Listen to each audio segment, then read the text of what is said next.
কি দোষ করছি ভাই? আমি মদ খাই, আমার লাইসেন্স আছে। একটু সুন্দর করে তাকান তো সুন্দর উঠবো ছবি। এই যে মেয়েটিকে দেখতে পাচ্ছেন তার নাম হচ্ছে জুথি। এই মেয়েটিকে মূলত পুলিশ আটক করেছে।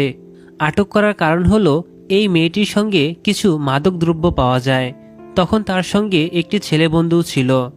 যখন মেয়েটিকে থানায় নিয়ে যাওয়া হয় তখন সাংবাদিকরা তাকে নানান ধরনের প্রশ্ন করে, যেমন আপনি কতদিন ধরে এই মাদকের ব্যবসা করেন, কিংবা আপনি কেন মাদকের ব্যবসা করেন।